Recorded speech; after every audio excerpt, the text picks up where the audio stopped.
You grew up with these kids, even if you never met them. Watching where their lives went, some high, some low, some totally unexpected, hits differently once you see the full picture. Henry Thomas after E.T.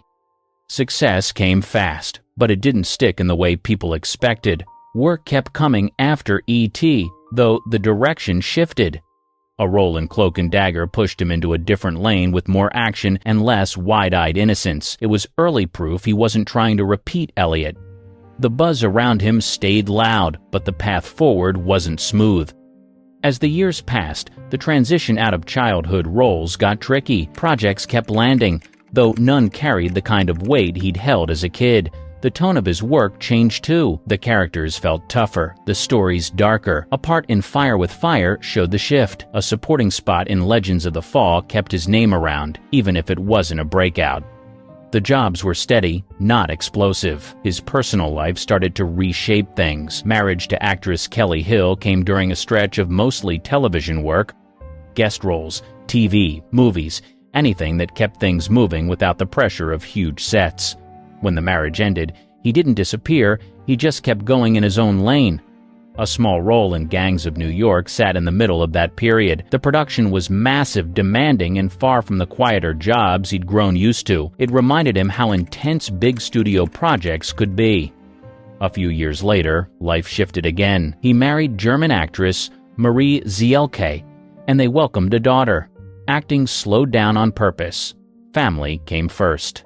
When that marriage ended, the projects that followed leaned into horror and thrillers. Smaller budgets, smaller teams, less noise. It wasn't a retreat, it was a choice that fit his pace. Everything changed again with director Mike Flanagan. Being cast in The Haunting of Hill House opened the door to a new audience. The performance landed well. It was calm, grounded, and confident. People who had never seen E.T. started noticing him. The Haunting of Bly Manor kept that attention going. Then came a quick burst of nostalgia. A short Xfinity commercial reunited him with E.T. It spread everywhere. Fans reacted instantly to seeing Elliot grown up. No jokes, no winks. Just a clean callback that worked. Drew Barrymore after E.T.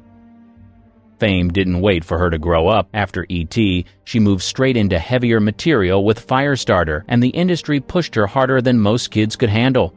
The attention was constant. The pressure was real. Home life was unstable, and the mix didn't work. Within a few years, she was dealing with problems most adults struggle with, and she was still barely a teenager. Rehab came early, too early. The headlines focused on the shock of her age, not the reasons behind it. She stepped away from the noise for a while. When she returned, the goal was simple. She wanted control of her life. Emancipation followed, which meant she could work, sign contracts, and make decisions on her own terms. That move set the tone for everything that came next. Her comeback didn't rely on playing it safe. She leaned into edgier roles. Poison Ivy pushed her into a different category. Not a child star, not a teen novelty. Something in between, and far more unpredictable. The risk worked. Casting directors stopped treating her like someone recovering from childhood fame and started treating her like someone who could carry a movie. Horror gave her another boost. Scream dropped her into the opening scene in a way that shocked everyone. It wasn't a long role, but it was sharp and memorable. That moment shifted her trajectory again. Instead of trying to outrun her early fame, she built a path that didn't rely on it. The next phase was all business. She started producing, and Charlie's Angels became the first major example of what she could build. It wasn't just a job, it was a franchise move. The success showed she wasn't dependent on anyone else's vision. She could lead on and off screen. Family life arrived during one of her most stable eras. Marriage to Will Kopelman came with 2 daughters, and the work leaned toward rom-coms and lighter roles. When the marriage ended, she hit another rough patch, including struggles with alcohol. She didn't hide from it, she reset again. Robert MacNaughton beyond E.T. Fame didn't pull him forward the way it did for some of his castmates. After E.T., he kept working, but the pace shifted almost immediately. A role in I Am the Cheese showed he could handle heavier material, though the film didn't push him into new territory. Small sci-fi projects followed, including The Electric Grandmother. The work was steady, but it didn't build the kind of momentum people expected after being part of a global hit. Television gave him a brief stretch of visibility. Guest spots on shows like Amen let him stay active without the pressure of film leads. It wasn't a step down. It was simply the shape his career took. The Hollywood grind didn't match his personality, and the industry at that time didn't offer many strong roles for young actors trying to transition into adulthood. By the late 1980s, he stepped away. There was no scandal and no headline attached to the decision. He just walked into a different life and stayed there. Acting wasn't the center anymore.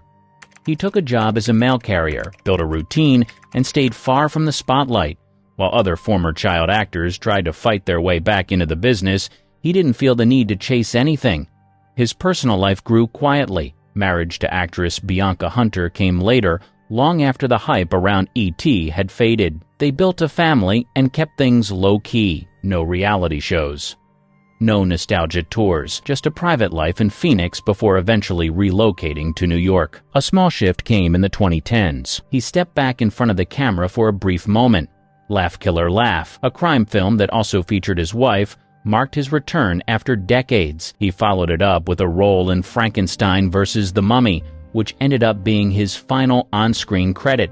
There was no comeback campaign attached to it. He simply tried it again, then moved on. Sean Astin, after the Goonies. His career didn't stall after the Goonies. He shifted into voice work and animation early, taking parts that kept him active without tying him to one type of character. That move helped him avoid the trap many child actors fall into. By the time he returned to larger projects, he had already built range through steady work across different formats. Drama hit next. Memphis Belle placed him inside a World War II story that demanded more weight than anything he'd done before. The reception helped him build confidence. Then came Toy Soldiers, which pushed him into action territory and gave him a stronger teen lead presence. He wasn't trying to recreate his early success. He was building something else. Everything changed with Rudy. The film took a real story and gave him a role that demanded heart and persistence. The performance connected with audiences in a way nothing else had. It became the project people still bring up decades later. While others from the 1980s struggled to find footing, he kept moving forward. A major shift arrived when he stepped into one of the biggest franchises in film history. Playing Samwise Gamgee in The Lord of the Rings made him known worldwide. The work was demanding and took years, but the impact lasted. Fans embraced him for the sincerity he brought to the role. It pushed his career into a different category. After that wave, he didn't disappear. He took roles in animated series, including voicing Raphael in Teenage Mutant Ninja Turtles. His range widened again. Then, streaming changed everything. Stranger Things introduced him to an entirely new generation as Bob Newby. The character became a fan favorite almost instantly. Josh Brolin after the Goonies. His first steps after the Goonies didn't launch him into instant stardom. Work stayed steady, but the spotlight faded quickly.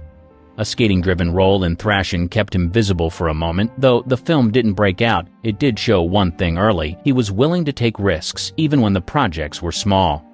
His personal life moved just as fast. He married actress Alice Adair young, and they had 2 children while he was still figuring out his place in the industry. The pressure of raising a family and trying to build a career at the same time made things heavier. When the marriage ended, it left a gap that matched the slow period in his work. Television became a major part of his 1990s run. Guest roles and short arcs filled his resume, even if none of them changed his career. A turn in Flirting with Disaster hinted at more range than people expected. It wasn't a huge role, but it showed he could handle oddball comedy and sharper timing. It was one of the first signs that he had more to offer than the industry realized. His career didn't truly shift until the mid-2000s.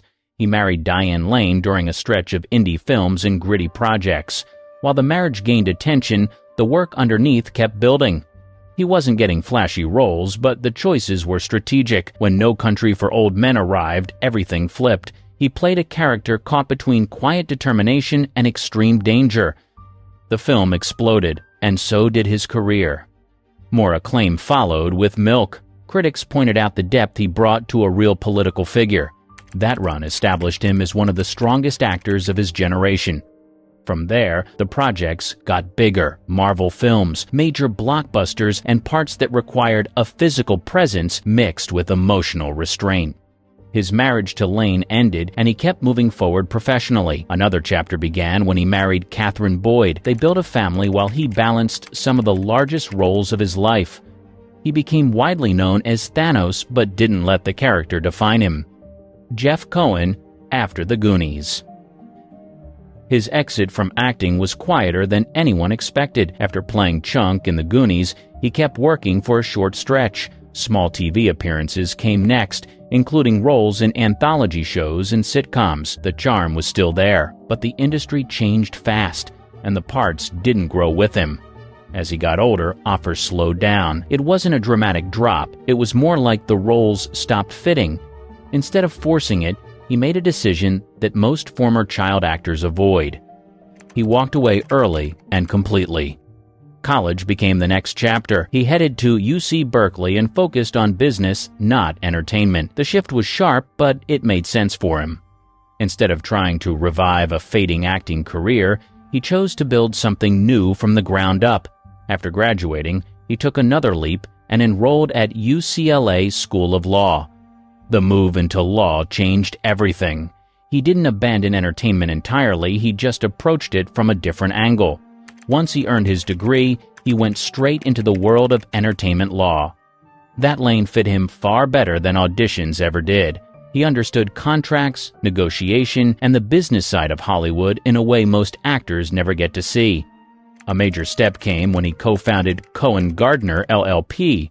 The firm grew quickly, handling film, TV, and media deals.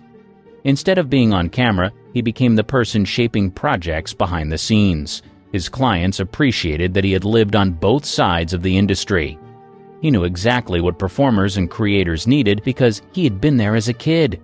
Corey Feldman, Beyond the Goonies. His run after the Goonies moved fast. He didn't fade after his childhood hits.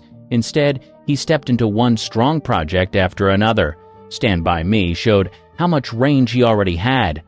The role carried real weight, and it proved he could handle emotional material without leaning on the charm that made him famous earlier. Then came The Lost Boys. The film pushed him into cult favorite territory. The energy, the attitude, the timing, it all landed. For a brief stretch, he and Corey Haim became one of the most recognizable pairs in 1980s entertainment. Their run included License to Drive, which turned them into teen icons. It looked like the momentum would last a long time. The next phase didn't play out that way. As the decade shifted, the roles changed. The work got smaller. The pressure from early fame got heavier. Direct-to-video projects became more common. The visibility dropped. His struggles with addiction became public, and the industry grew less patient. Even during that period, he kept working, though the tone of his projects moved far from the mainstream. Music entered the picture in the early 2000s. He released an album, Former Child Star, and leaned into themes that reflected what he had lived through. Some people viewed it as unusual, but it was personal. He kept creating even when the reaction was mixed. The loss of Corey Haim marked a major turning point. Their connection had stretched for decades through good press, bad press, and everything in between. After Haim died, he shifted his focus.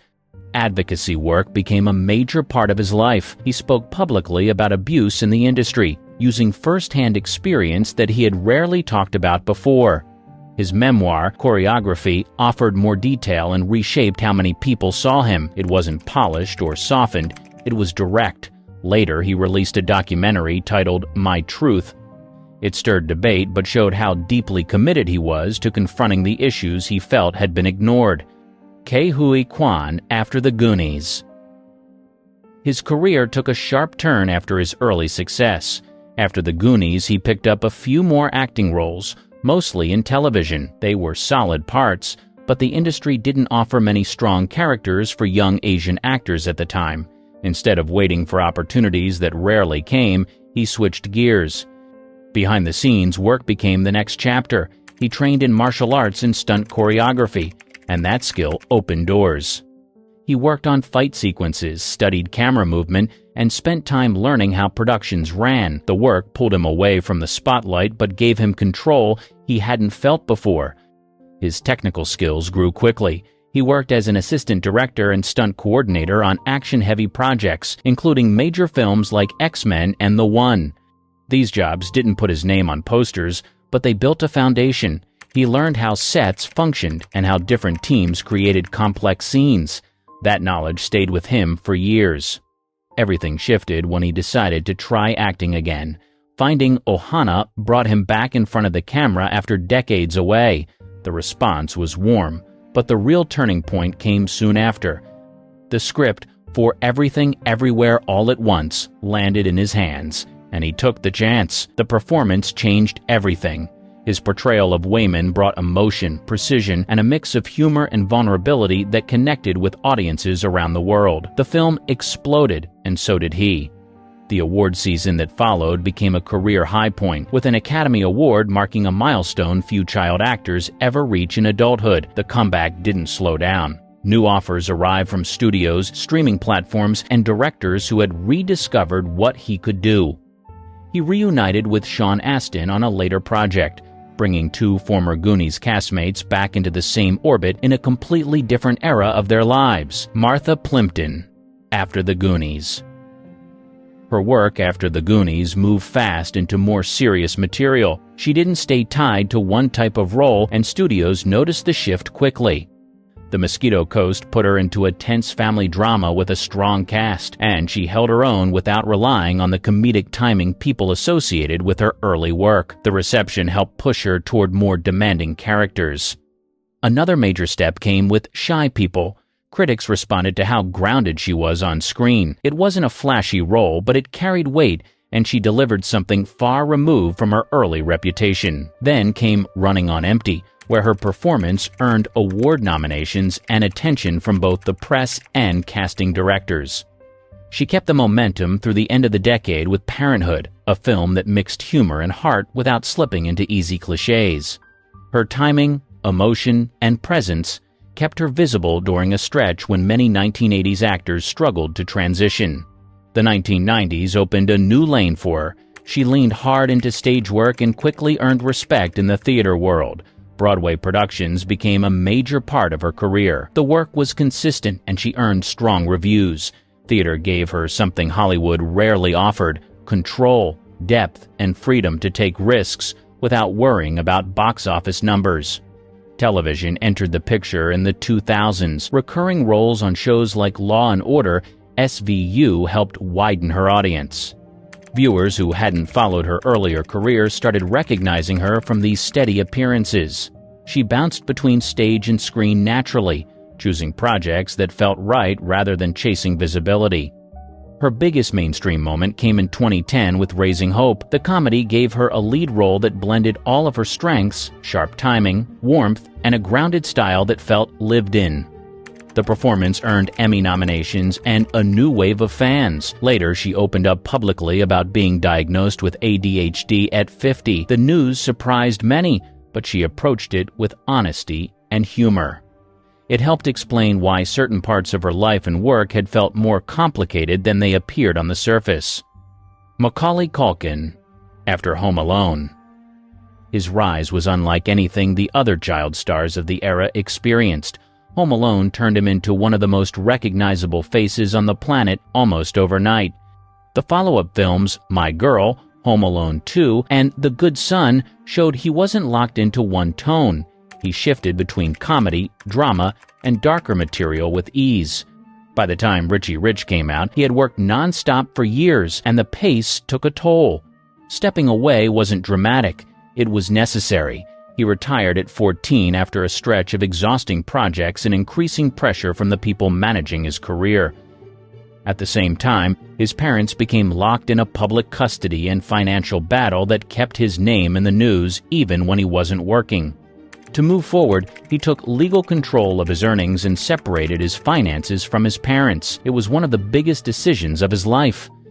His return to acting didn't happen right away. When he did step back into film, It was with Party Monster, a story far removed from anything he'd done as a child. The role was risky and showed he wasn't interested in repeating early success. He wanted to start over in a different lane. The adult audience responded, even if the film wasn't a mainstream hit. His career moved again when he leaned into offbeat projects. The Pizza Underground, his parody rock band, turned into a touring act that built a cult following. It wasn't a joke to him. It was another way to create without the pressure of his childhood fame hanging over every move. Outside acting, he launched Bunny Ears, a satirical lifestyle site that blended humor with commentary. It kept him visible without tying him back to Hollywood expectations. In 1957, America fell in love with Leave It to Beaver, but almost no one saw the vanished pilot that nearly derailed the series before it began. The official story is all wholesome nostalgia, yet buried in studio vaults, lost scripts, and an unprecedented network leap lies a tale of 20th century TV daring and survival.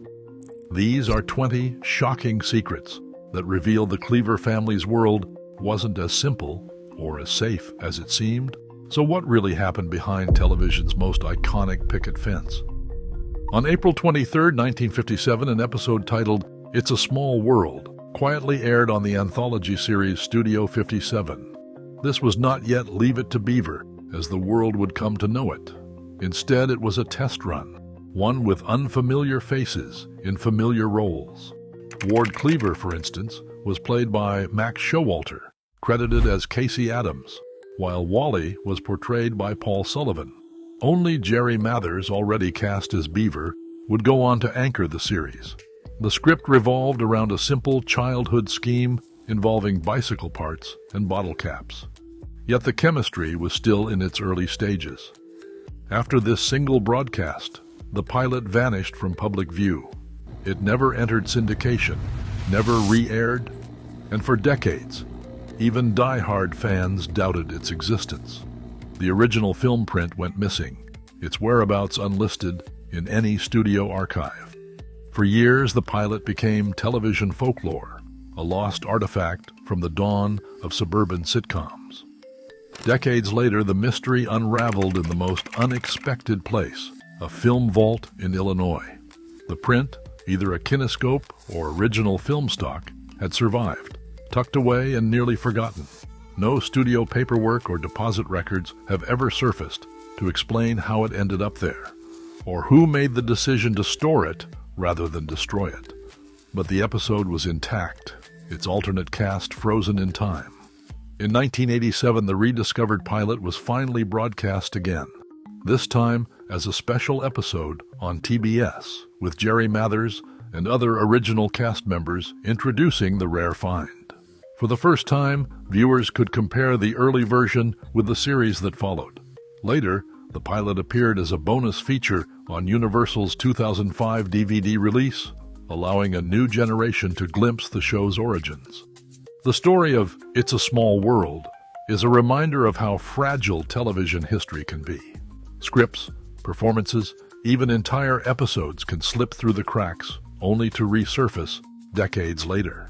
What began as a one-off experiment became the unlikely foundation for one of America's most enduring family sitcoms. Leave It to Beaver debuted on CBS in October 1957, but its future was anything but certain. The first season brought modest ratings and a challenging time slot, bouncing between Friday and Saturday evenings. By spring, CBS decided not to renew the show, a move that could have ended its story before it truly began. Instead, the series found an unexpected lifeline. A BC seeking to bolster its own family programming picked up Leave It to Beaver for the fall of 1958. This network shift was far from routine. A BC placed its faith in the Cleaver family, moving the show to Thursday nights, then later to Wednesdays, and even Fridays, testing different time slots across 6 seasons. Despite the instability, the show built a steady following. Over its run from 1957 to 1963, Leave It to Beaver produced a remarkable 234 episodes, all filmed in black and white. This extensive catalog became a key asset in the era of syndication, allowing the series to air daily on local stations long after its original run. The show's ability to adapt, surviving a network change, frequent schedule moves, and early ratings uncertainty, demonstrated a quiet resilience. Each episode, whether broadcast on CBS or ABC, contributed to a growing archive that would define the look and feel of American suburbia for decades. The decision to keep the series alive, despite its rocky start, reflected a growing institutional belief in its value. The Cleaver family's gentle humor and moral lessons resonated with viewers, even as the show navigated the shifting landscape of network television. The journey from a single-season gamble to a six-season staple laid the groundwork for the creative risks and production innovations that would soon follow. Network censors in the 1950s wielded quiet authority over what Americans saw in their living rooms, but few battles were as oddly memorable as the one over a toilet tank. The first episode produced for Leave It to Beaver, titled Captain Jack, featured Wally and Beaver scheming to hide a baby alligator in the family bathroom.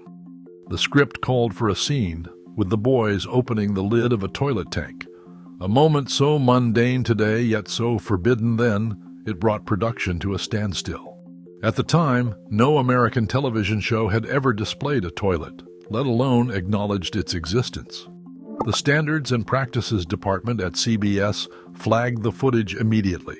Internal memos flew between producers and executives, debating whether showing even the back of the tank would cross a line. The compromise: the camera would capture only the tank, never the bowl, and only as absolutely necessary for the plot.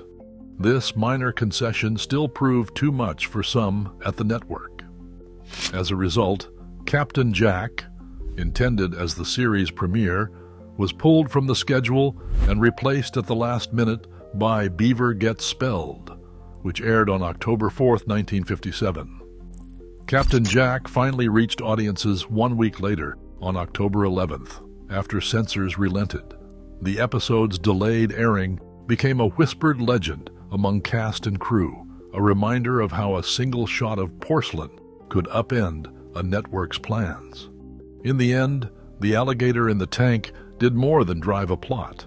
It quietly shifted the boundaries of what could be shown on television, one flush at a time. Leave It to Beaver didn't sound or look like other sitcoms of its day, and that was no accident. The show was filmed using a single camera setup, capturing scenes on 35mm film rather than videotape. This method, borrowed from feature films, allowed for a quieter, more intimate style. No laugh track, no studio audience, just the natural rhythm of a suburban family. Dialogue played out in real time, with pauses and silences that felt closer to real life than the punchy, joke-driven pace of other comedies. Barbara Billingsley's signature pearls, now a symbol of 1950s motherhood, were first added for a practical reason. Studio lights cast shadows on her neck, and the string of pearls helped bounce light back onto her face, evening out the picture for black and white film. Over time, the pearls became so associated with June Cleaver that Billingsley wore them in nearly every episode, even after the original lighting problem was solved. Hugh Beaumont, best known as Ward Cleaver, took his role further by stepping behind the camera to direct several episodes.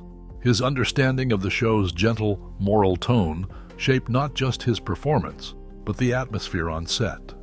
Beaumont's direction focused on small, believable moments between characters, reinforcing the show's emphasis on honesty and kindness. The Cleaver home, so familiar to viewers, was actually a backlot facade. Universal's production team redressed the set as needed, using the same house for other series and films. This blend of craft and thrift was typical of the era, but it gave the Cleaver household a timeless, almost mythic quality. Every detail, from camera angles to costume choices, was designed to make the world of Beaver feel lived in and real.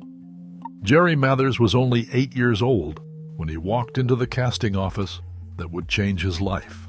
Instead of reciting lines or flashing a practiced smile, he arrived in his Cub Scout uniform, quietly explaining to the producers that he needed to hurry he had a troupe meeting to attend.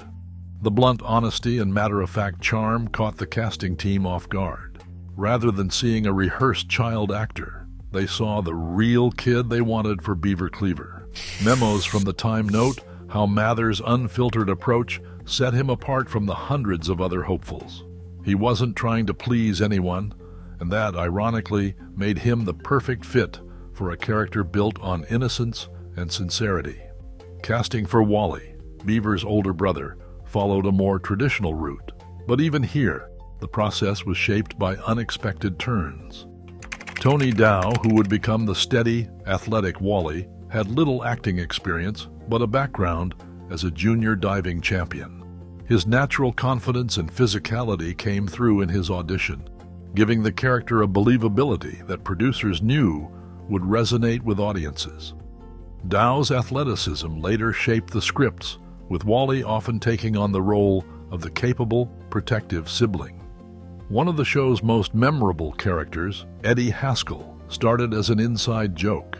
Writers modeled Eddie's two-faced politeness on a real childhood acquaintance, someone who could charm every adult in the room while causing trouble the moment backs were turned.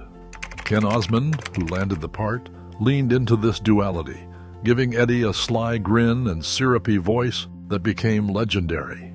The character's DNA was so specific that the term Eddie Haskell entered American slang as shorthand for a certain kind of troublemaker. But not every casting story had a happy ending.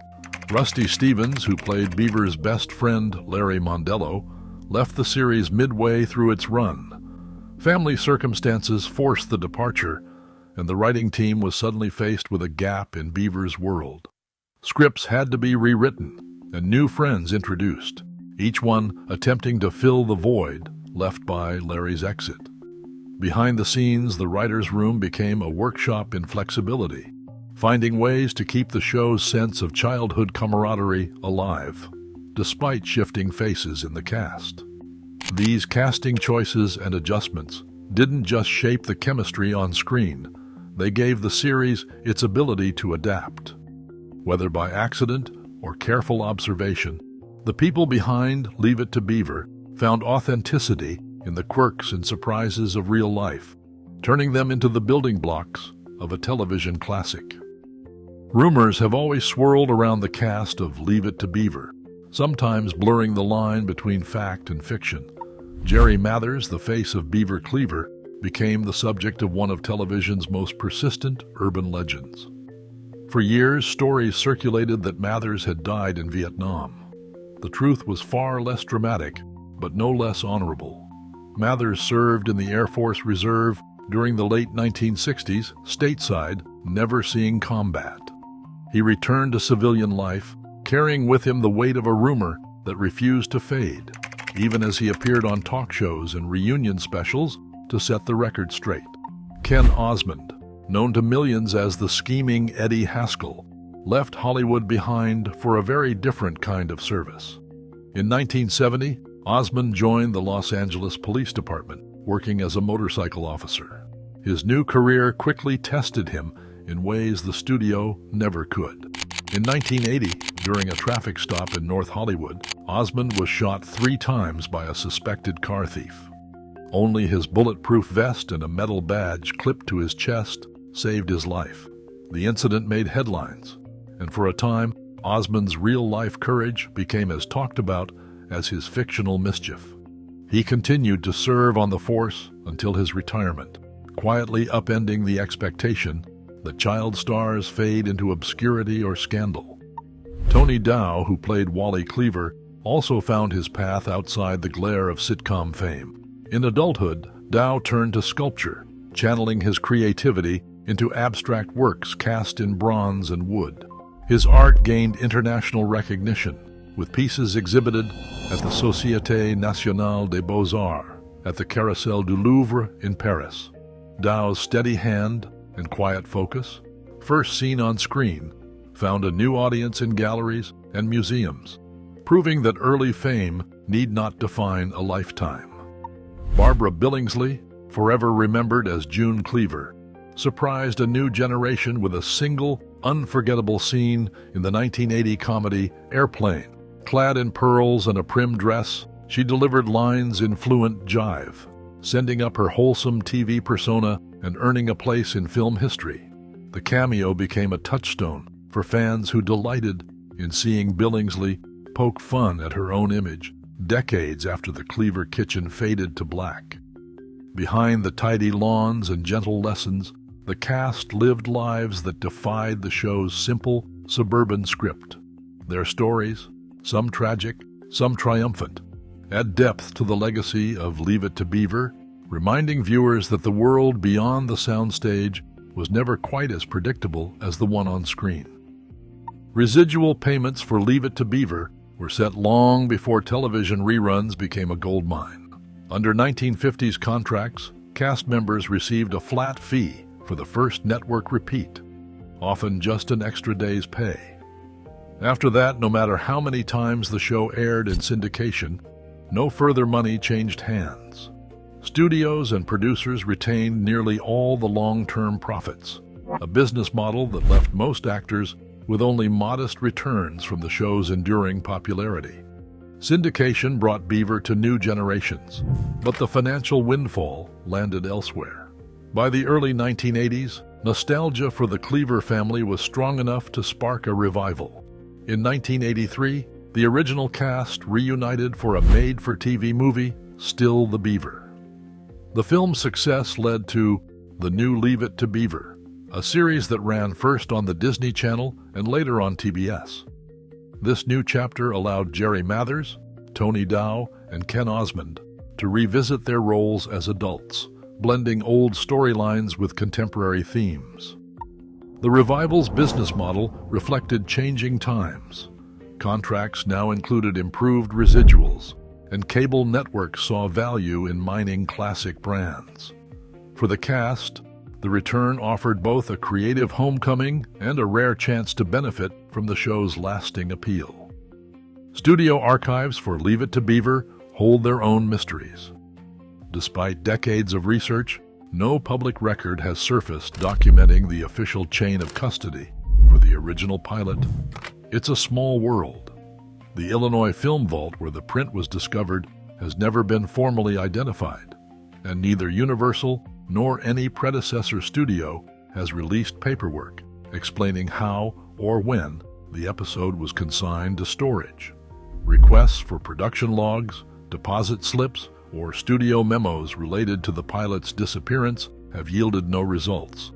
Even the nature of the recovered print, whether it was a kinescope or original film stock, remains a matter of speculation among television historians. The standards and practices memos that once dictated what could or could not be shown on screen, including the infamous toilet tank debate, are also absent from public view. Microfilm research and archive requests have yet to turn up the internal correspondence that shaped some of the show's most famous moments. These missing documents leave gaps in the historical record, challenging anyone seeking a full account of the show's early years. For every episode preserved on DVD, there are unanswered questions filed away in forgotten boxes, their details still waiting to be found. Between 1957 and 1963, Leave It to Beaver aired 234 episodes, each filmed in black and white and produced under tight studio controls. From the long-lost pilot, It's a Small World, to the censorship controversy over a simple toilet tank, the show quietly reshaped television's boundaries. Behind the scenes, practical choices, like Barbara Billingsley's pearls for better lighting, became cultural icons, and cast members like Ken Osmond went on to lives as varied as serving in the LAPD. Yet some records, such as full censorship memos and financial contracts, remain missing or incomplete. Today, modest original residuals reveal just how much the business has evolved, while syndication and revivals keep the Cleaver legacy alive for new generations. The gaps in the archival record remind us that even the most familiar shows hold mysteries. What survives, on screen and in documents, proves that small innovations can have a lasting national impact. People who were around back then may recall the 4th of October 1957, when the Soviet Union launched Sputnik 1, the first artificial satellite. That was a huge milestone and a really big deal, but on that very same day, something else was happening. A brand new family sitcom called Leave It to Beaver was hitting the airwaves. Despite all the buzz about space, this little show managed to make a big impact on American culture for a solid 6 years. You might think everything was perfect behind the scenes, but that's not quite the case, as you're about to find out. The fake bee scene. Back in the day, before the advent of computer-generated imagery, CGI, practical effects were the go-to method for creating visual effects in television shows. Unlike today, where CGI can seamlessly insert objects like bees into shots, TV producers had to rely on ingenuity and creativity to achieve their desired effects. In the episode titled The Silent Treatment, there's a memorable scene where Beaver is painting a door outdoors. Suddenly, a bee starts buzzing around his head, causing a moment of panic. Of course, using a real bee was out of the question for safety reasons and practicality. Instead, the production team had to come up with a clever solution: a fake bee attached to a string. If you pay close attention to the scene, you can spot the telltale sign of the practical effect: the string attached to the fake bee bouncing around Beaver's face. Beat it, you stupid bee. Despite the limitations of the technology available at the time, the scene effectively conveys the comedic moment and adds to the charm of the show. This reliance on practical effects highlights the resourcefulness of television producers in the past, who had to find creative ways to bring their stories to life within the constraints of their time and technology. While CGI has revolutionized visual effects in modern television, there's a nostalgic charm to the practical effects of yesteryear, reminding us of the ingenuity and craftsmanship of TV production in earlier eras. The wrong car tow. In the episode titled The Parking Attendants of Leave It to Beaver, Wally and Eddie find themselves in a sticky situation as they take on the roles of valets for an event.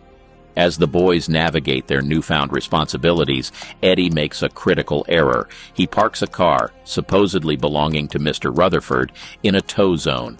This misstep sets off a chain of events that leads to the car being towed later in the episode. What's particularly intriguing about this scenario is the revelation that the car with the towed license plate bears an uncanny resemblance to the vehicle frequently seen parked in the Cleavers' driveway during the show's opening credits. This realization prompts speculation among viewers.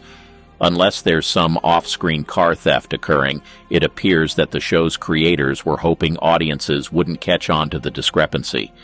This subtle inconsistency raises questions about the production choices behind the scenes. Was it a deliberate decision to reuse the same license plate for convenience, or was it simply an oversight that slipped past the scrutiny of the production team? Regardless of the answer, it adds an interesting layer of intrigue to the episode and invites viewers to engage in a bit of detective work of their own.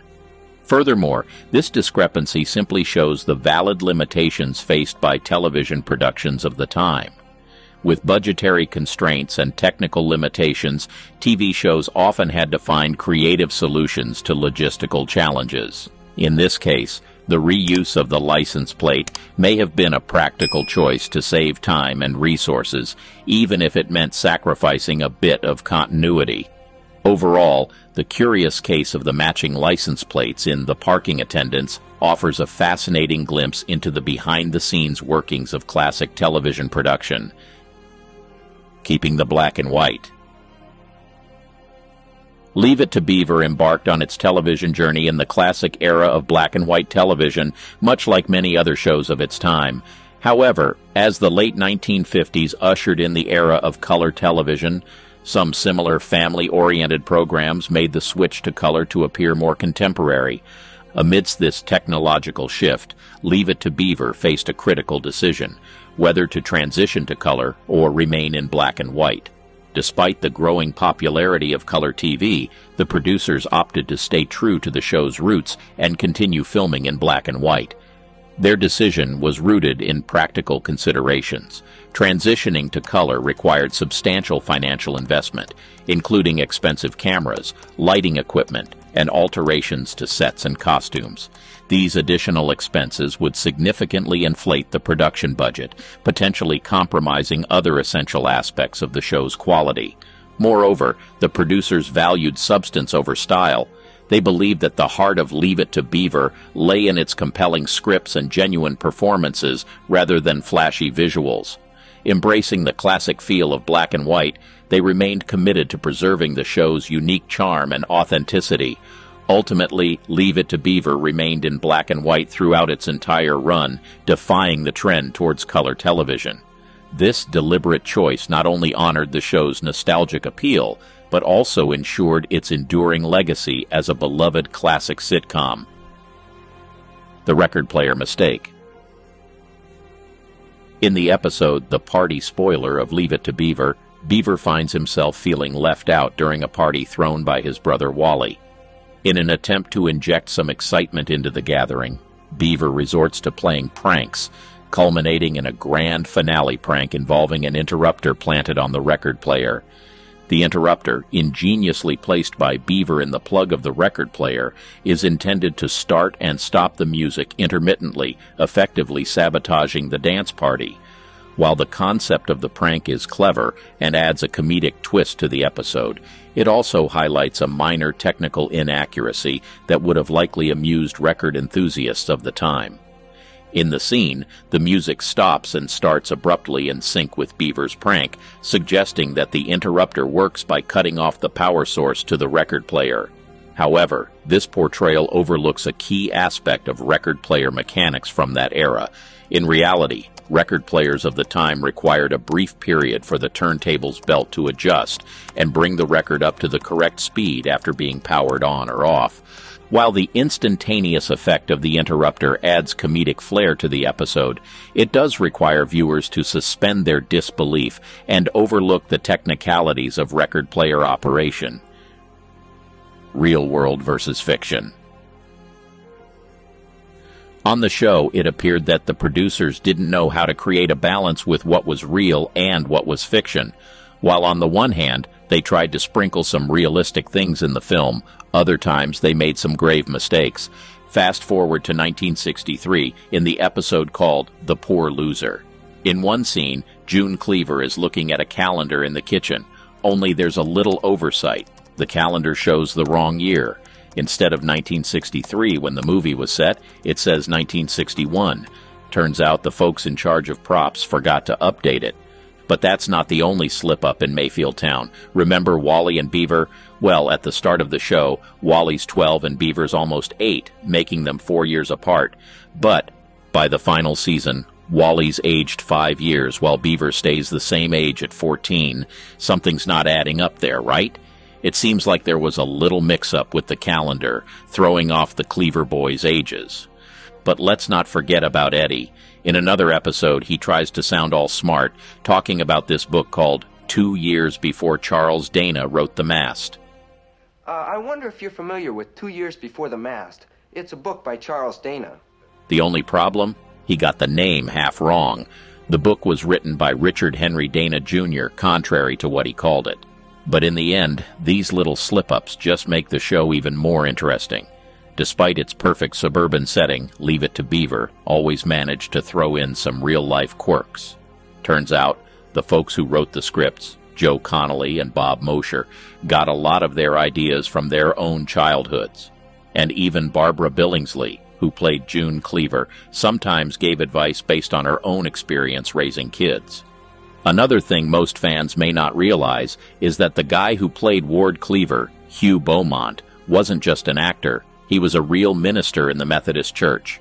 His work as a minister gave him a whole lot of wisdom and honesty to bring to the character of Ward Cleaver, making him seem even more believable.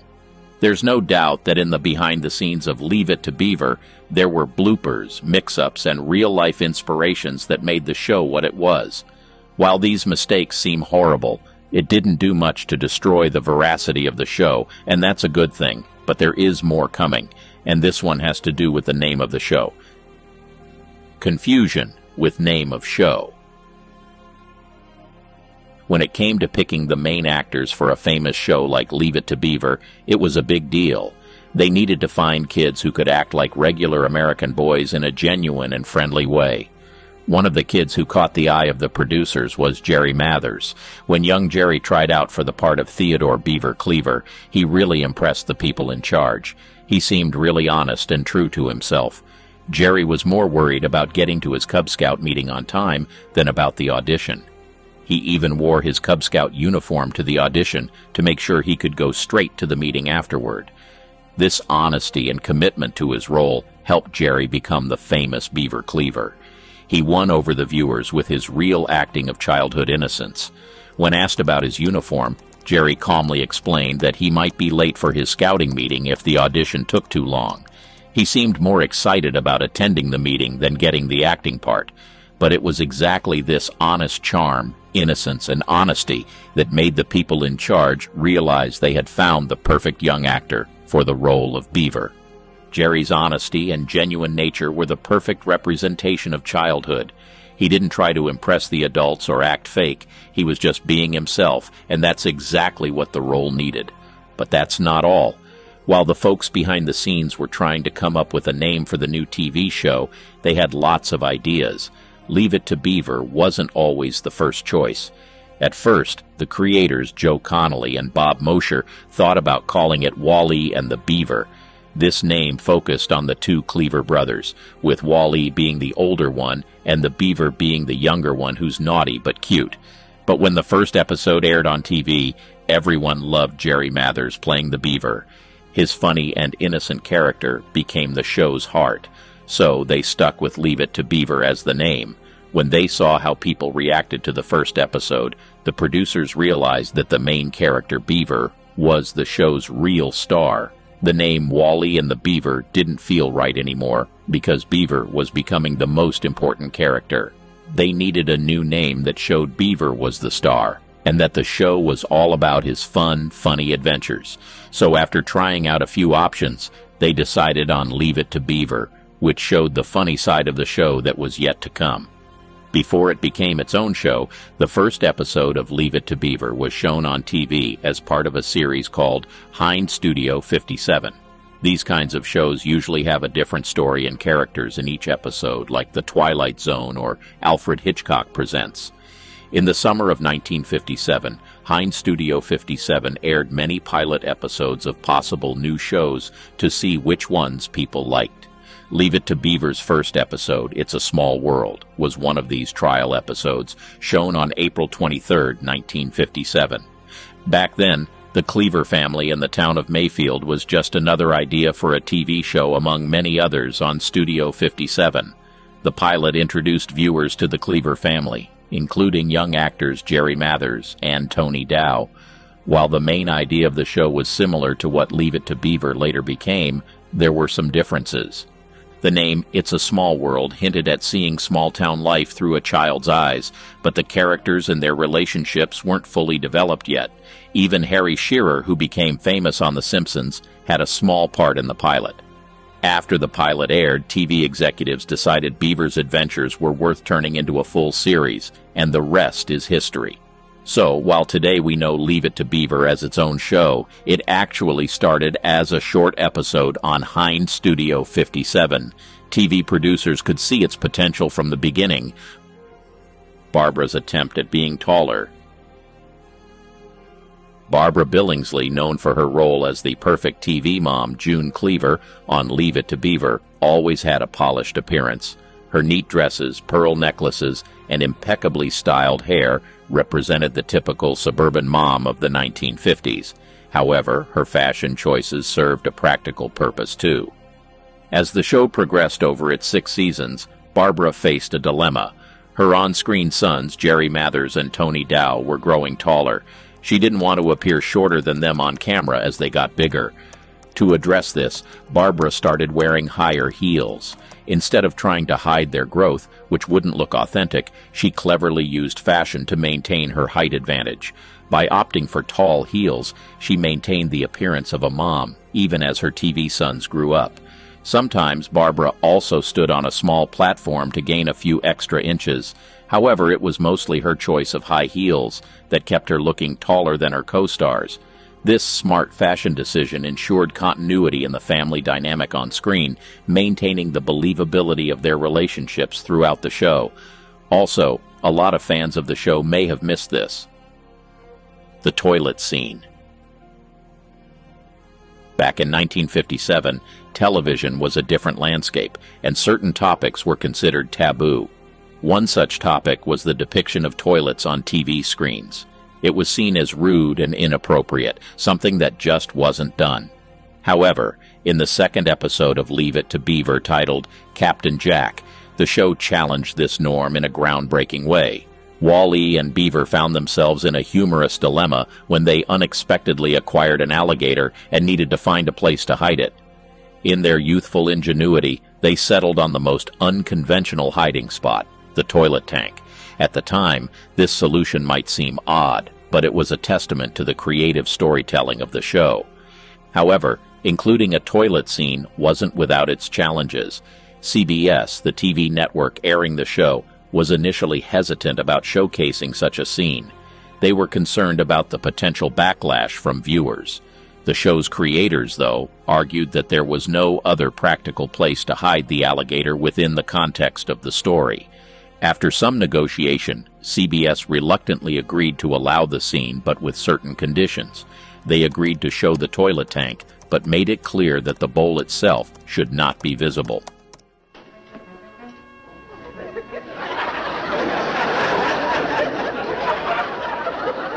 Thus, in a quick and cleverly shot scene, Wall-E is depicted placing the alligator in the tank.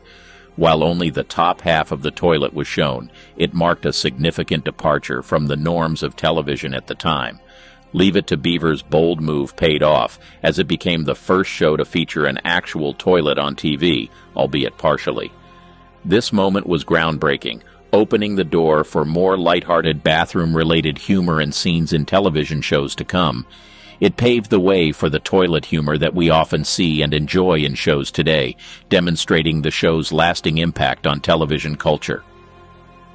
Chuckle, don't laugh. The minds behind Leave It to Beaver had a unique approach to humor. Instead of aiming for uproarious laughter, they sought to cultivate a more subtle and natural form of comedy. If a joke elicited an overwhelmingly strong reaction from the audience during filming, it would likely find itself on the cutting room floor before the final edit. The goal was to maintain the warm and genuine ambiance that characterized the Cleaver family's escapades each week. The producers believed that excessive laughter could potentially disrupt the show's innocent and straightforward tone. Therefore, they meticulously reviewed each joke after filming, opting to preserve those that elicited small chuckles rather than uproarious guffaws. Tony Dow, who portrayed Wally Cleaver, attested to this approach, noting that it was customary for the production team to prioritize subtle humor over belly laughs. While it may seem counterintuitive to remove jokes that generate significant laughter, this strategic decision ensured that Leave It to Beaver retained its sweet and unassuming essence. So, the next time you find yourself watching an episode, remember that the absence of thunderous laughter was intentional. By trimming the super funny moments, the show maintained its charm and authenticity, leaving viewers with a warm and nostalgic experience reminiscent of simpler times. Why the show ended. Numerous TV shows face the unfortunate fate of cancellation when their ratings plummet and profits dwindle. However, the trajectory for Leave It to Beaver seemed quite the opposite. Despite 6 successful seasons, the show's popularity continued to soar, if not surpass its earlier successes. Yet, the decision to conclude the show wasn't driven by declining ratings or financial setbacks. The pivotal reason behind the show's closure stemmed from Jerry Mathers, the show's star, making a significant life choice. As he transitioned into high school, Jerry decided to prioritize his education over his acting career. It was a commendable decision for a young individual, demonstrating foresight and maturity beyond his years. While the producers could have explored avenues to continue the show without Jerry Mathers, they recognized that his departure would irrevocably alter the dynamic that made Leave It to Beaver so beloved. Consequently, they made the bittersweet decision to bid farewell to the show after 6 remarkable years. Leave It to Beaver remains ingrained in American television history as one of the most beloved classic sitcoms. Reflecting on its legacy, one might find it surprising to learn that Jerry Mathers possessed extensive acting experience from the tender age of 5. Conversely, Tony Dow, who portrayed Wally, embarked on his acting journey with no prior experience, a testament to his natural talent and the show's knack for discovering raw talent. After Leave It to Beaver concluded its run, the cast and crew embarked on new endeavors, yet the show's popularity endured as subsequent generations discovered it on television reruns. Behind the scenes, the actors embarked on their own post-show adventures. Jerry Mathers, who portrayed the iconic Beaver Cleaver, sought to enlist in the U.S. Marine Corps, but faced rejection due to concerns that his fame might tarnish the Corps' image in case of any mishaps. Undeterred, Mathers found his calling in the Air Force National Guard instead. Meanwhile, Tony Dow, known for his portrayal of Wally Cleaver, encountered challenges in securing acting roles beyond his signature character. However, Dow persevered and transitioned into a successful career as a director. He remains grateful for the opportunities afforded to him by Leave It to Beaver, cherishing his memories of the show. Barbara Billingsley, immortalized as the quintessential TV mom June Cleaver, relished her portrayal of the beloved character. Even in the 1980s, she reprised her role for special TV appearances and a spin-off series. Despite the show's conclusion in 1963, its enduring popularity persists, with audiences continuing to enjoy it through reruns. Some of the old-time Hollywood celebrities were into stuff you wouldn't believe, from having weird obsessions with scat It is Astin. to something as bizarre as an irrational fear for the color purple. There is no denying the fact that most of what you're about to be exposed to make absolutely no sense. Charles Laughton's weird diet. In his memoir, Full Service, My Adventures in Hollywood and the Sex Lives of the Stars, Scotty Bowers claims to have either slept with or arranged sexual liaisons for hundreds of the best-known celebrities during Hollywood's golden age. One of the most shocking stories involves British actor Charles Laughton. But that's not all. According to Bowers, Laughton once asked him to bring over a young male guest while his wife was out.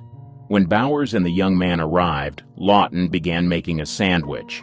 He carefully sliced up lettuce and tomatoes, arranged them on sourdough bread, added a bit of lemon juice, and sprinkled some salt and pepper.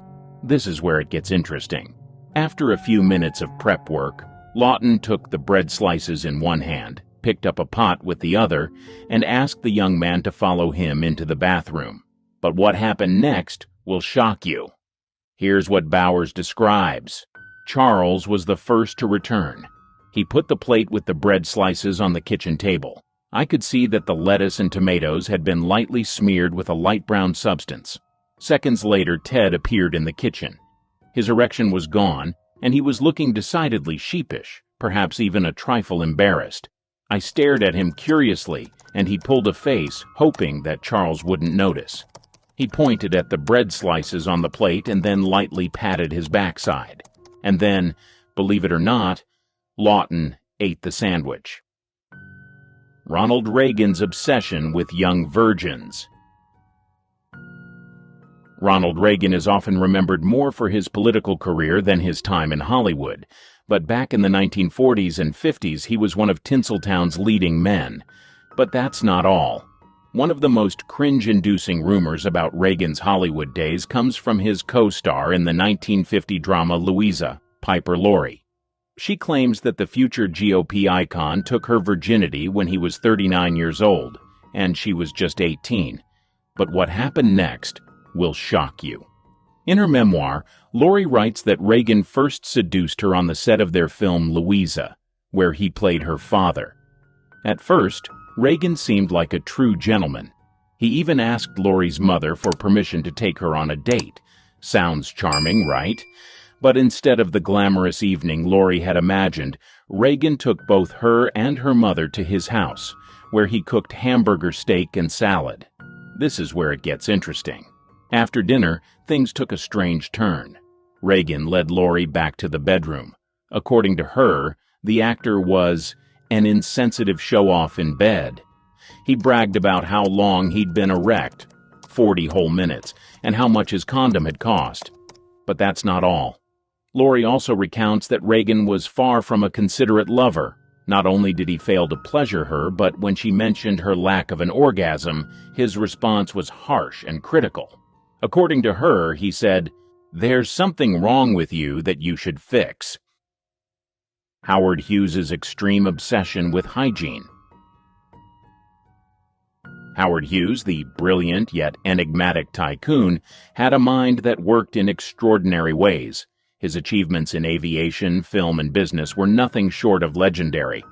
But alongside his brilliance, there was a peculiar and relentless obsession that dominated his life: cleanliness. Imagine a man so consumed by the fear of germs that he would lock himself away in dark rooms for days, sometimes even weeks. Hughes turned his lavish homes into fortresses of solitude, meticulously sealed to keep out any potential contamination. The windows were often covered, creating a gloomy, almost eerie atmosphere, as if he were living in a perpetual twilight. Hughes's hand-washing routine was nothing short of ritualistic. Picture this. He would wash his hands repeatedly, scrubbing them until they were raw and sometimes even bleeding. It wasn't just a quick rinse. It was a painstaking process, as if he were trying to scrub away invisible threats. His fear of germs was so intense that he believed even the slightest contact could lead to illness or infection. But Hughes's obsession didn't stop at hand-washing. He went to extraordinary lengths to avoid human contact altogether. For instance, if he had to meet someone, he would often communicate through notes or intercom systems, avoiding face-to-face interactions. He would use tissues to touch objects and had a meticulous system for handling everyday items to ensure they remained uncontaminated. Hughes's peculiarities extended to his instructions to staff and associates. He once demanded that all canned food be meticulously washed and scrubbed before opening. Imagine the bewilderment of his staff as they followed these bizarre instructions, knowing that any deviation could trigger one of Hughes's infamous outbursts. Even when he was flying, Hughes couldn't escape his fears. His custom-built planes were designed with his germophobia in mind. He often flew alone or with minimal crew, ensuring that the aircraft remained as sterile as possible. The irony of an aviation pioneer afraid of the very air he conquered is striking, isn't it? Hughes's obsession with cleanliness and germs was a constant battle in his mind. Despite his towering intellect and achievements, he was trapped by his own fears. This relentless battle between his rational, inventive side and his irrational, obsessive side created a fascinating yet tragic figure. The man who soared to great heights in both the literal and metaphorical sense was, in many ways, grounded by his own mind. Mae West's astrology obsession. Mae West, a name synonymous with boldness and wit, was a star who dazzled both on and off the screen. But behind her larger-than-life persona and sultry quips lay a fascination that guided many of her choices. Astrology. Mae West was deeply obsessed with astrology. This wasn't just a casual interest or a passing fancy, it was a central pillar of her decision-making process. Imagine a woman who, despite her confidence and unshakable self-assuredness, would not make any major life decisions without first consulting her astrologer. Whether it was a career move, a personal relationship, or even the timing of her day-to-day activities, the stars had to align for Mae. Her belief in astrology was so profound that it influenced her creative work. She wrote a play called The Constant Sinner, which was steeped in astrological themes. The narrative wasn't just a backdrop for her characters. It was interwoven with the celestial movements and zodiac signs that Mae believed so deeply in. This wasn't just art imitating life. It was life, love, and destiny dictated by the cosmos. Think about the confidence and assertiveness Mae West exuded in every role she played and every public appearance she made. Now imagine that same woman, with all her bravado, quietly consulting her astrologer in private, seeking guidance from the alignment of planets and stars. It's a striking contrast, isn't it? The idea that such a powerful figure would defer to celestial charts and predictions adds a fascinating layer to her already complex persona. Astrology wasn't just a hobby for Mae West, it was a way of life. She saw the patterns and signs as a roadmap, helping her navigate the tumultuous landscape of Hollywood and her personal life. This deep-rooted belief in the stars provided her with a sense of control and direction, a way to make sense of the often unpredictable nature of fame and fortune. Marlene Dietrich and collecting men's clothes. Beyond her screen persona, Marlene had an intriguing obsession that set her apart from her contemporaries, a fascination with men's clothing. This wasn't just a passing fancy or a quirky interest. It was a profound passion that influenced both her personal life and her public image. Dietrich didn't merely collect men's clothing, she wore it with a sense of ease and confidence that challenged the norms of her time. In an era when women were expected to adhere to strict fashion conventions, Dietrich's choice to don suits, trousers, and tailored shirts was nothing short of revolutionary. Picture her walking into a Hollywood event in a perfectly fitted tuxedo, her hair meticulously styled, and her makeup flawless. The image was striking and unforgettable, making a powerful statement about gender and fashion. She was one of the first women to popularize androgynous fashion in Hollywood. Her style wasn't about rejecting femininity, but about embracing a broader spectrum of identity. By wearing men's clothing, Dietrich played with societal expectations, blending masculinity and femininity in a way that was both provocative and liberating. She made it clear that clothing was an expression of self, not a strict adherence to gender norms. Dietrich's fascination with men's clothing went beyond the surface. She appreciated the craftsmanship, the structure, and the way these garments allowed her to move and present herself. Collecting these pieces became a hobby, a form of self-expression, and a way to assert her individuality. Imagine her private wardrobe, filled with an array of perfectly tailored suits, each piece carefully chosen and cherished. Her influence extended far beyond her personal collection. Dietrich's androgynous style inspired countless designers and fashion enthusiasts, paving the way for future generations to explore and embrace non-traditional fashion choices. She wasn't just a style icon. She was a pioneer who challenged the fashion industry's rigid boundaries. Peter Sellers' obsession against the color purple. Most people have typical fears like heights, snakes, or spiders, but Peter Sellers, he had a bizarre terror of the color purple. Now, Sellers' eccentricity wasn't the lovable, bumbling kind he often portrayed in his roles. It was far more chaotic and disturbing, making him a difficult person to be around. On film sets, Sellers was infamous for his explosive outbursts. Imagine him in a fit of rage, yelling at his wives, smashing dishes, and even brandishing a shotgun to vent his anger. His tantrums didn't stop there. He clashed with directors and producers, despite their higher status, and would often get lower-level staff fired if they crossed him. His erratic behavior was compounded by his vague racism and intense superstitions. One superstition in particular involved the famed director Vittorio De Sica. While they were working on After the Fox, Sellers saw De Sica berate a script girl for wearing purple. The director ominously declared that purple was the color of death.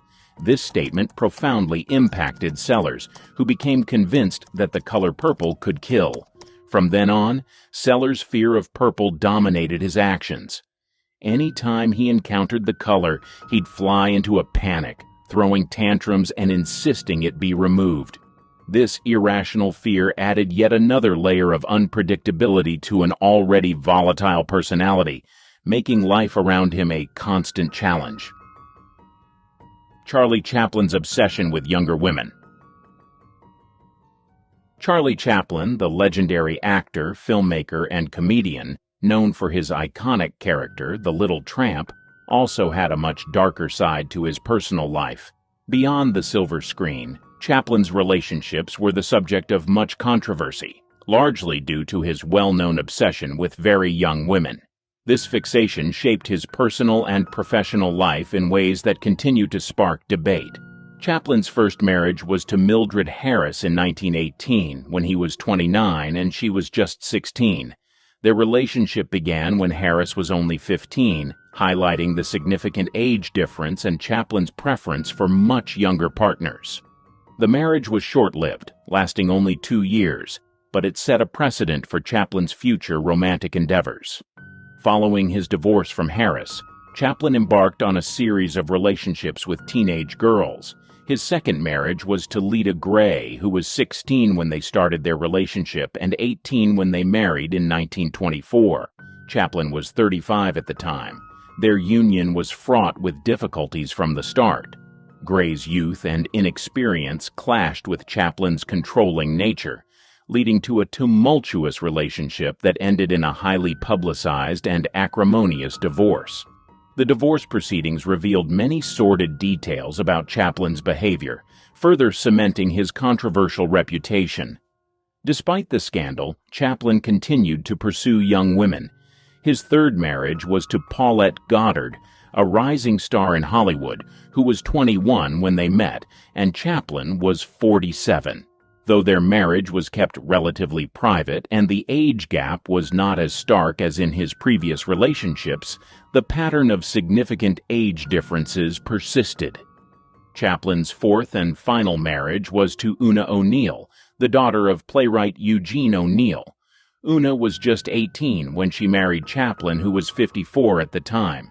This marriage, despite the age gap, proved to be the most stable and enduring of Chaplin's life. They remained together until Chaplin's death in 1977, and they had 8 children.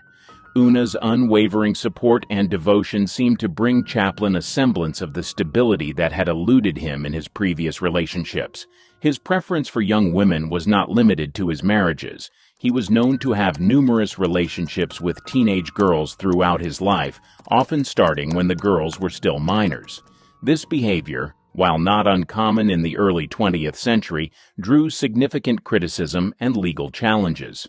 In one notable case, Chaplin faced a paternity suit from actress Joan Barry, who was 23 years younger than him. The case, which included allegations of coercion and manipulation, was widely covered by the media and further tarnished Chaplin's public image. The controversy surrounding Chaplin's relationships with young women has led to a complex legacy. On one hand, he is celebrated as a genius of early cinema, whose contributions to film and comedy are unparalleled. On the other hand, his personal life raises uncomfortable questions about the dynamics of power and exploitation. Chaplin's behavior reflects the broader societal attitudes of his time, where older men often pursued younger women, sometimes with dire consequences. Gloria Swanson's obsession with health and fasting. Gloria Swanson, one of Hollywood's most glamorous and enduring stars, was not only known for her striking beauty and acting prowess, but also for her intense dedication to health foods and fasting. Decades before the wellness industry became mainstream, Swanson was a pioneer in the realm of health and nutrition, turning her lifestyle into a fervent obsession that shaped her daily routines and public persona. Swanson's journey into the world of health foods and fasting began at a time when processed foods were becoming increasingly popular in America. Rejecting this trend, she delved into natural and organic eating habits, believing that what she consumed had a direct impact on her overall well-being and longevity. Her approach to diet was meticulous and uncompromising. She scrutinized every ingredient, ensuring that her meals were not only nutritious but also free from any artificial additives or preservatives. Her commitment to healthy foods extended beyond just eating organic produce. Swanson embraced a diet rich in raw vegetables, fruits, nuts, and seeds, long before such dietary choices became fashionable. She was particularly fond of juicing, often preparing fresh vegetable and fruit juices to maintain her energy and vitality. This dedication to a clean diet was not merely a fad for Swanson. It was a deeply ingrained lifestyle choice that she believed was essential for sustaining her health and beauty. In addition to her strict dietary habits, Swanson was a firm believer in the benefits of fasting. She would often embark on long fasts, abstaining from food for extended periods to cleanse her body and mind. These fasts were not just about physical health. Swanson saw them as a way to achieve mental clarity and spiritual renewal. Her fasting routines were rigorous, sometimes lasting several days, during which she would consume only water or freshly squeezed juices.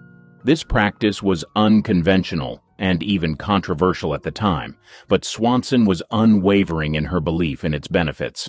Swanson's obsession with health foods and fasting was also evident in her social interactions and public appearances. She often spoke about her dietary practices, sharing her knowledge and experiences with others. She became an advocate for healthy living, encouraging those around her to adopt similar habits. Her influence extended to her close circle of friends and colleagues in Hollywood, many of whom were inspired by her dedication and began to explore healthier lifestyles themselves. Her commitment to health was not without its challenges. Swanson faced skepticism and criticism from those who viewed her practices as extreme or unnecessary. However, she remained steadfast, confident in the knowledge that her choices were beneficial. Her dedication to health and wellness was a testament to her discipline and determination, qualities that also defined her illustrious career. Swanson's approach to health was holistic. She believed in the interconnectedness of physical, mental, and emotional well-being. This belief guided her lifestyle choices, from her diet and fasting routines to her emphasis on regular exercise and stress management. She practiced yoga and meditation, long before these practices became popular in the West, as part of her daily regimen to maintain balance and harmony in her life. Her obsession with health foods and fasting also influenced her work. Swanson often took on roles that reflected her personal beliefs, portraying characters who embodied strength, resilience, and a sense of well-being. Her off-screen persona, as a health-conscious and disciplined individual, became an integral part of her public image, distinguishing her from many of her contemporaries. Hollywood's golden age wasn't so golden. Imagine your favorite star caked in week-old sweat, reusing unwashed costumes and dodging rats on set. This wasn't the exception. It was the norm. Glamour outside, filth behind. In the silent film era, Hollywood was all about speed, hygiene and safety, barely on the radar. Sets were cobbled together with reused materials, and cleanliness wasn't a priority. This chaos turned film productions into playgrounds for rats and cockroaches. These pests weren't just unwelcome, they were practically part of the crew, darting through props like they owned the place. Costumes didn't fare much better. Studios treated wardrobes like communal hand-me-downs. Cleaning them wasn't a priority. Iconic stars like Mary Pickford and Douglas Fairbanks wore outfits that had been through multiple productions. Sweat and grime built up over time, and spot cleaning was often the best anyone could do. Under those hot stage lights, actors had no choice but to grin and bear it, literally. Makeup was another nightmare. Personal makeup kits weren't a thing yet. Everyone shared the same jars of foundation, powders, and brushes, which were rarely cleaned. Bacteria spread easily, leading to breakouts, eye infections, and irritated skin. Even stars like Greta Garbo couldn't escape these side effects. Studios provided cheap, unsanitary products, leaving actors to deal with the consequences. Sets weren't any cleaner. Outdoor shoots were often in remote locations with no running water or proper restrooms. Indoor stages were worse, poorly ventilated and stifling under harsh lights, which encouraged mold growth. Productions involving animals added another layer of filth, as their waste was rarely cleaned up promptly. Actors had no room to complain. Studio heads like Louis B. Mayer and Carl Laemmle were more concerned with meeting deadlines than health concerns. Complaints could cost you your career. The show must go on wasn't motivational. it was a thinly veiled threat. By the late 1920s, the transition to sound brought minor improvements, but sanitation was still low on the list of priorities. The glamorous image of silent films hid a much dirtier reality, proving early Hollywood's charm had a decidedly grimy side: costume nightmares and shared wardrobes. Costumes in the 1930s and 1940s were the heart of Hollywood's magic. Stunning gowns, sharp suits, and intricate period outfits brought movies to life. But behind the scenes, wardrobe maintenance was a hygiene disaster. Studios saw costumes as investments, reusing them relentlessly with little thought to cleanliness. Even the biggest stars weren't spared. Joan Crawford and Bette Davis, icons of their time, often wore spot-cleaned outfits drenched in sweat from intense stage lights. Washing delicate fabrics like silk or sequins was considered too risky.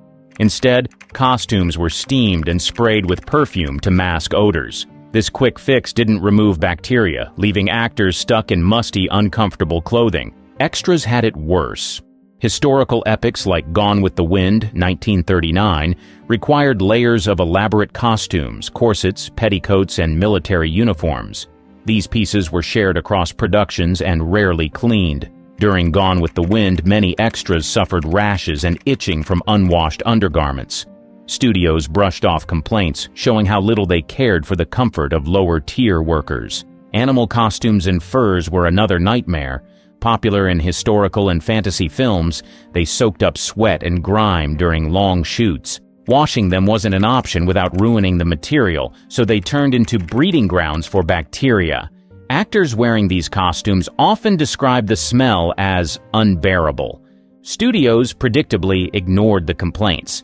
Some stars fought back. Claudette Colbert, while filming It Happened One Night, 1934, refused to wear shared undergarments. She demanded freshly made items and used her star power to secure better treatment. Unfortunately, most actors, especially extras, lacked the clout to push for change. The lack of hygiene in costume departments was an open secret. For decades, glamorous outfits on screen hid the uncomfortable reality faced by those who wore them. It wasn't until unions began advocating for higher standards in the mid-20th century that real improvements were made. Until then, Hollywood magic came with a heavy and dirty price: makeup, mercury, and the health risks. Makeup in old Hollywood was both a blessing and a curse. It created the iconic looks that defined the era, but came with serious risks. Toxic ingredients and poor hygiene made it a health hazard for actors. The use of dangerous ingredients like lead and mercury was common. Lon Chaney, known for his roles in silent horror films like The Phantom of the Opera, 1925, relied on white face paint packed with lead. It gave him the ghostly look he needed but caused severe skin problems. Over time, the damage was permanent. Chaney, like most actors, accepted this as part of the job. Makeup tools were another issue. Brushes and sponges were shared without cleaning, making infections inevitable. Jean Harlow, the blonde bombshell of the 1930s, developed an eye infection during Dinner at 8, 1933, thanks to contaminated tools. Extras had it worse. They often used leftover products from the stars with zero regard for hygiene. One of the most shocking cases was Buddy Ebsen, cast as the Tin Man in The Wizard of Oz, 1939. His aluminum-based makeup caused severe respiratory issues, forcing him to leave the role. Instead of addressing the safety concerns, the studio simply replaced him. Jack Haley, his replacement, was given a paste version of the makeup. While safer than powder, it still caused discomfort. The message was clear: actors were replaceable. Safety wasn't a priority. Speaking out was risky. Actors who complained were labeled difficult, which could end their careers. It wasn't until the mid-20th century that regulations began addressing these dangers. By then, many stars had already paid the price. The flawless faces of old Hollywood hid a harsh reality. Beneath the glamour was an industry willing to sacrifice its stars' health for perfection. Those shimmering eyes and perfect lips came at a far greater cost than audiences ever realized. Dark side of hair departments. Hair departments in old Hollywood had one goal: perfection. But behind the glamorous styles, hygiene and safety often took a back seat. Stylists worked tirelessly to transform actors, but their methods were far from clean. Shared tools were a constant problem. Combs, brushes, and curling irons were rarely sanitized even when used on dozens of actors. Head lice outbreaks were common, especially among extras in big productions. During Cleopatra, 1963, extras complained of itching and scalp irritation from reused wigs and hairpieces. Leading actors got slightly better treatment, but infections were still a risk. Chemical hair treatments were brutal. Actresses like Rita Hayworth endured intense processes to meet Hollywood's beauty standards.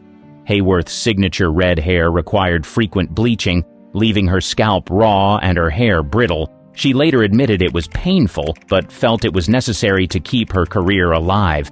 Many actresses suffered in silence, knowing they had little choice. Wigs and hairpieces added to the misery. These were reused across productions with minimal cleaning. Judy Garland, while filming The Wizard of Oz, 1939, had to wear a tight wig cap to hide her natural hairline. It caused severe irritation, but her complaints were dismissed as trivial. Actors rarely had control over their hairstyles. Studios dictated every detail of their appearance. Refusing a treatment or style risked being labeled difficult, a career-ending accusation at the time. Change didn't come quickly. It wasn't until unions stepped in that hair departments began improving hygiene and safety. Before that, actors bore the brunt of unsafe practices, all in the name of looking flawless on screen. The iconic hairstyles of old Hollywood dazzled audiences, but they came at a cost. Beneath the perfectly coiffed waves and glamorous updos was an industry willing to sacrifice its stars' health for the sake of beauty, water woes, and bathing blues.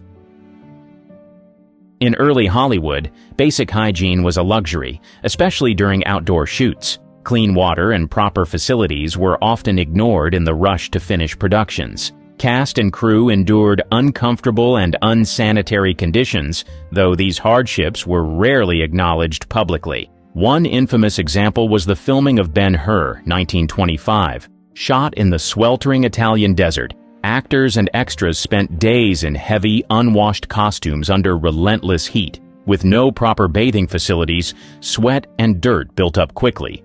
Reports described extras developing severe rashes and infections from the combination of grime and tight garments. The studio's focus stayed on the epic chariot race scenes, offering little support to those suffering on set. Water scenes were no better. During the 10 Commandments, 1923, extras stood for hours in stagnant pools to simulate Moses parting the Red Sea. The water, filled with bacteria, led to skin infections and other health problems.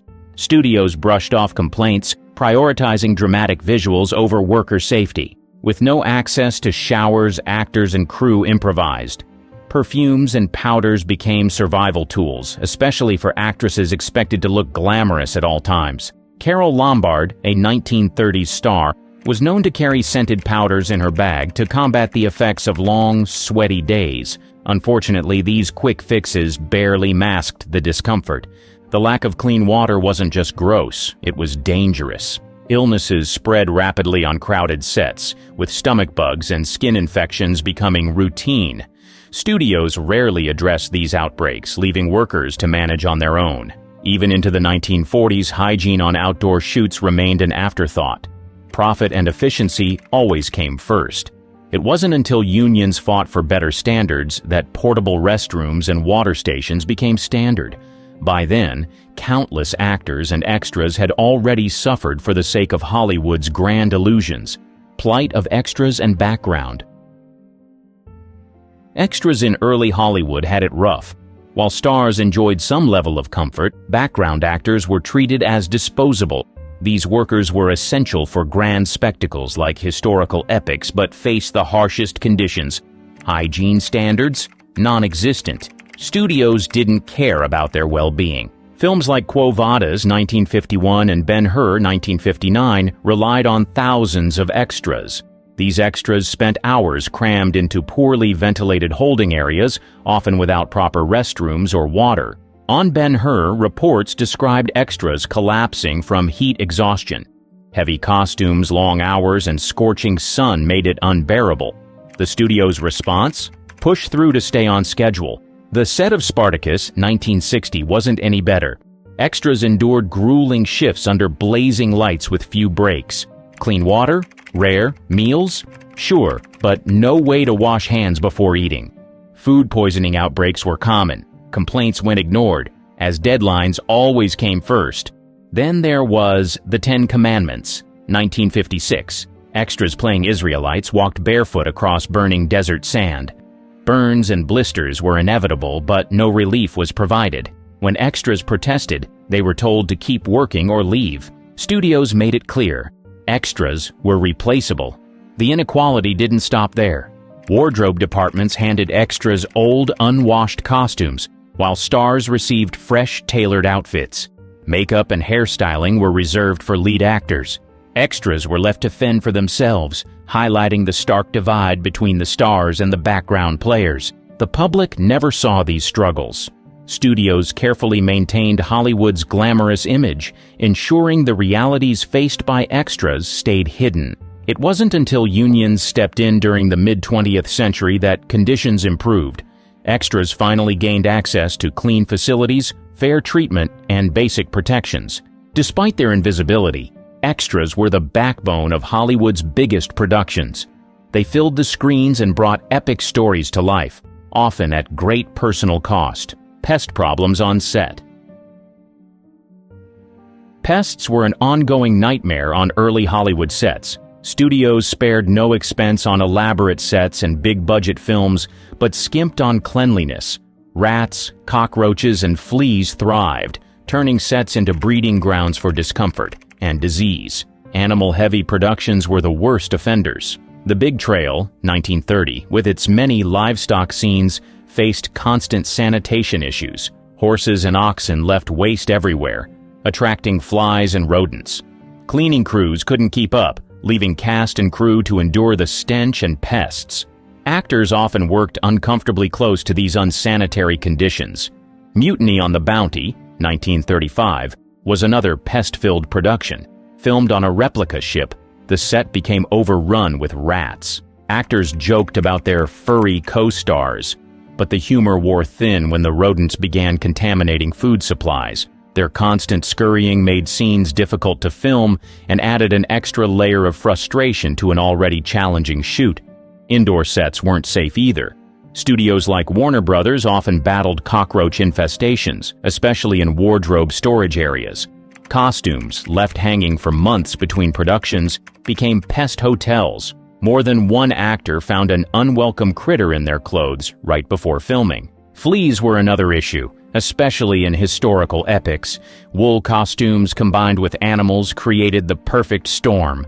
Extras frequently complained of itching and flea bites with little sympathy from the studios. Addressing the problem wasn't a priority. As long as filming stayed on schedule, comfort didn't matter. These infestations revealed just how little studios cared about worker health and safety. The focus stayed firmly on production deadlines. Even when actors and crew raised concerns, pest control remained an afterthought. By the mid-20th century, unions pushed for better conditions, including regular pest control on sets. But for decades, countless cast and crew members had already suffered through the itching, scratching, and outright disgust caused by Hollywood's pest problems. All for the sake of movie magic. Celebrity hygiene habits exposed. Hollywood's golden era sold perfection. Stars were glamorous, untouchable, and seemingly flawless. But behind the scenes, their hygiene habits told a very different story. Studios worked overtime to hide these quirks, preserving the illusion of untarnished beauty. Take Clark Gable, for example. Known as one of Hollywood's greatest leading men, he had a not-so-charming secret: bad breath. The culprit? Poor dental hygiene and gum disease. During Gone with the Wind, 1939, Vivien Leigh reportedly dreaded kissing scenes with him and complained about it to the crew. Still, the studio brushed off the issue to keep Gable's heartthrob image intact. Marilyn Monroe, the epitome of beauty, had her own surprising habits. She often slept in her makeup, rarely taking it off after long days. This led to frequent breakouts, requiring makeup artists to work overtime to conceal blemishes before filming. Thanks to studio-backed beauty teams, her on-screen glow remained untouched by her off-screen routines. Charlie Chaplin, known for his genius, wasn't so keen on personal grooming. He was said to skip baths during busy shoots, focusing entirely on his work. While his behind-the-scenes habits were less than pristine, audiences never saw it. His lovable tramp character stayed as charming as ever. Even Greta Garbo, a symbol of elegance, dealt with hygiene struggles. Low-quality makeup products of the time worsened her skin problems. Combined with her aversion to strict skincare routines, it wasn't an easy fix. Studios provided her with exclusive treatments to keep her screen image flawless. These anecdotes reveal the gap between Hollywood's polished image and its stars' real lives. Studios controlled every detail of public perception, ensuring audiences saw only the glamour. While these habits might seem shocking now, they remind us that even old Hollywood's icons were human. Behind the glitz, they were just people with quirks and flaws. The carefully crafted mystique kept audiences in awe, never questioning the less glamorous truths. When standards began to change. By the 1950s and 1960s, Hollywood finally started cleaning up its act, literally. Decades of unsanitary practices tolerated in the name of profit were being challenged. Unions, advocacy groups, and a growing focus on worker rights pushed studios toward change. Progress was slow, but it was significant. One big shift came in makeup departments. Shared tools like brushes, sponges, and powder jars were replaced with personal makeup kits. Artists were required to sanitize their tools and create individualized kits for each actor. This simple change dramatically reduced the skin infections and eye irritations that had plagued stars for years. Wardrobe departments followed suit. Costumes were no longer treated as sacred relics.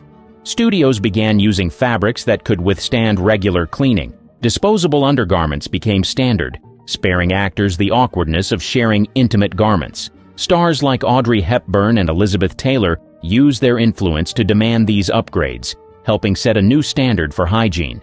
Set facilities also improved. Portable restrooms, clean water stations, and shaded rest areas became common on outdoor shoots. Productions like Lawrence of Arabia, 1962, filmed in remote deserts, took extra steps to ensure cast and crew had access to clean and functional facilities. Conditions were far from perfect, but compared to the days of buckets and barren landscapes, it was a major step forward. Unions like the Screen Actors Guild, SAG, led the charge. SAG introduced rules requiring studios to provide sanitary conditions and protect workers' health. These new standards extended to extras and background actors, ensuring even the most overlooked workers were treated better. Despite the progress, challenges remained.